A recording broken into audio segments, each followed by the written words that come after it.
our median sales price in Metro Detroit was all the way down to $80,000 as a median sales price.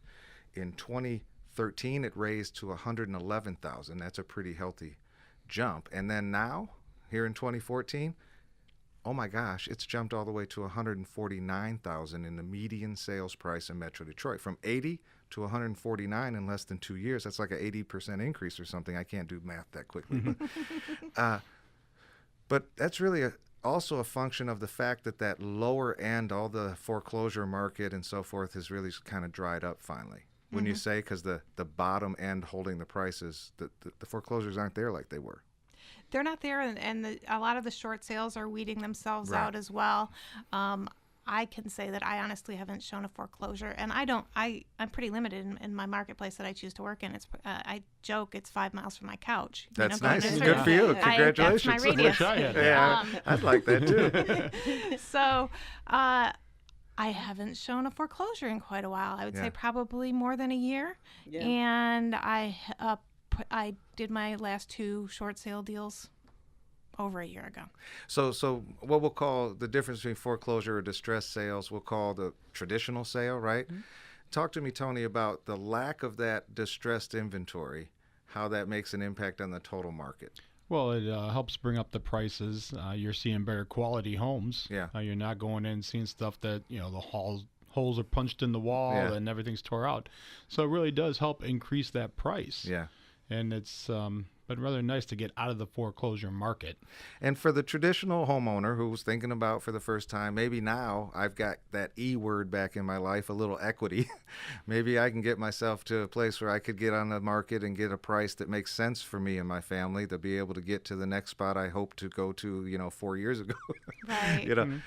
So the fact is, because that low-end inventory, if you will, with the foreclosures and distressed sales and short sales and so forth, has been drying up, that just allows the traditional sale not to have that anchor on the market, right? They're able to get a more reasonable price. Is that what we're seeing? That's what we're seeing. And actually, I just wrote an offer over the weekend where we actually made a contingent upon the sale of the buyer's home, which I don't know the last time I even got one of those through, let alone even thought about it. Right. In the old days, they used to happen more, right? I mean, I want to buy a house.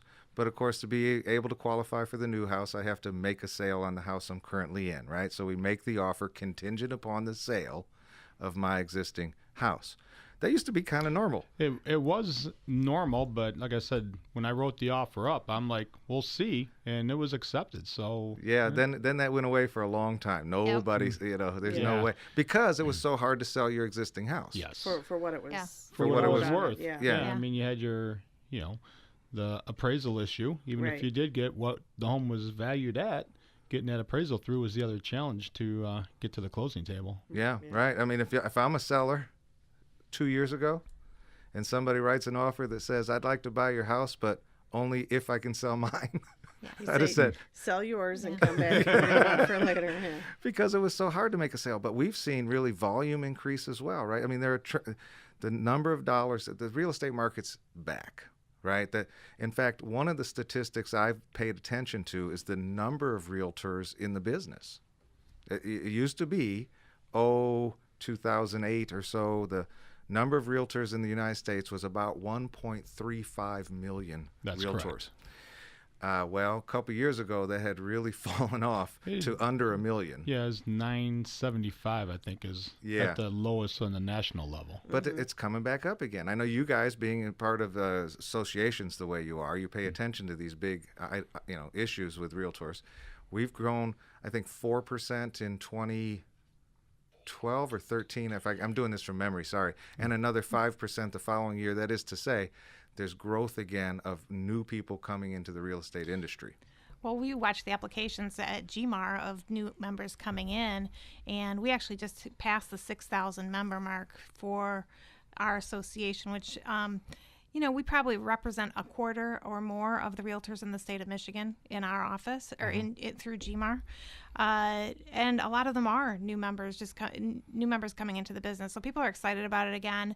They've seen their friends are making money, right? And they're like, hey, I think I'll go try real estate. Whereas during the lean years, if people were giving up their licenses pretty easily because it's not a cheap profession to be in if you're not selling anything. And it's working for a living. I mean, you got to put the time in to get the business out. But we saw that study recently about some of the happiest careers, Tina. Right? Remember? Yeah. And real estate was among the top. I don't remember what. Well, one of the studies we saw among the happiest careers had real estate agent number 1